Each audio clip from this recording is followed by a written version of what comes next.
Hello friends, Radhe Radhe. कैसे हैं आप सब। आज मैं आपको बताऊंगी कब और क्यों भगवान शिव ने धारण किया डमरू और क्या इसका धार्मिक महत्व। धार्मिक महत्व है कि भगवान शिव की पूजा करने से साधक को मृत्यु लोक में सभी प्रकार के सुखों की प्राप्ति होती है, साथ ही शारीरिक और मानसिक कष्टों से मुक्ति मिलती है। ज्योतिष कुंडली में अशुभ ग्रहों के प्रभाव को समाप्त करने के लिए शिव उपासना की सलाह देते हैं। तो भगवान शिव की पूजा करने से कुंडली में सभी शुभ ग्रह मजबूत होते हैं, क्योंकि भगवान शिव की पूजा हो चाहे हनुमान जी की पूजा हो, बात यह है कि आप मनोस्थिति कैसी है, आपकी सच्चे मन से कर रहे हो। सोमवार का दिन देवों के देव महादेव को समर्पित है।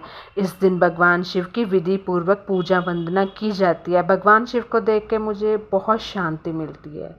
साथ ही सोमवार का व्रत भी रखा जाता है। इस व्रत को करने से साधक की सभी मनोकामनाएं पूर्ण होती हैं। शिव पुराण में महादेव की महिमा का गुणगान विस्तार पूर्वक किया गया है। भगवान शिव महज जल के अभिषेक यानी जल अभिषेक से प्रसन्न हो जाते हैं, इसके लिए इन्हें भोले भंडारी कहते हैं। बस ये जल से ही इतने भोले हैं। ज्योतिष भी भगवान शिव को प्रसन्न करने के लिए जल अभिषेक या दुग्ध अभिषेक करने की सलाह देते हैं। दूध का अभिषेक माने भगवान शिव की पूजा करने से कुंडली में सभी ग्रह मजबूत होते हैं, वहीं अशुभ ग्रह का प्रभाव समाप्त होता है। लेकिन क्या आप जानते हैं कि भगवान शिव ने डमरू क्यों धारण किया?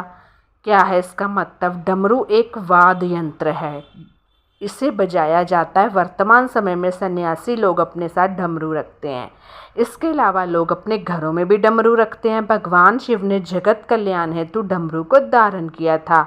डमरू शंकु आकार में होता है। इसके दोनों विपरीत दिशा में रस्सी बंधी होती है। इससे मधुर आवाज़ निकलती है जिसमें 14 तरह के लय होते हैं।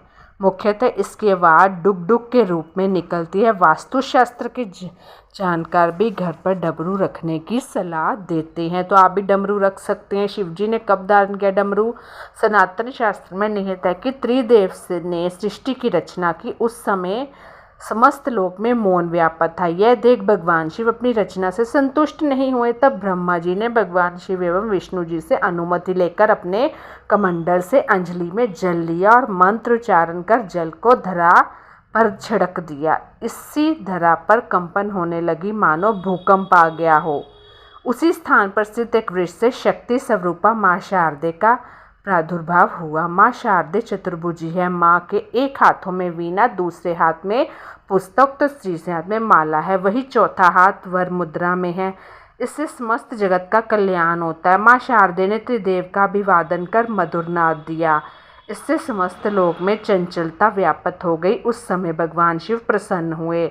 इसके बाद उन्होंने मधुर नाद को लय प्रदान करने के लिए अपना डमरू बजाया। इससे सुर और संगीत को लय मिला। ऐसा कहा जाता है कि सृष्टि में लय स्थापित करने के लिए भगवान शिव का अवतरण डमरू के साथ हुआ। आसान शब्दों में कहें तो देवों के देव महादेव डमरू लेकर अवतरित हुए थे। डमरू बजाने के लाभ: इसे बजाने से घर में सुख सौभाग्य की वृद्धि होती है, घर में सकारात्मक ऊर्जा का संचार होता है।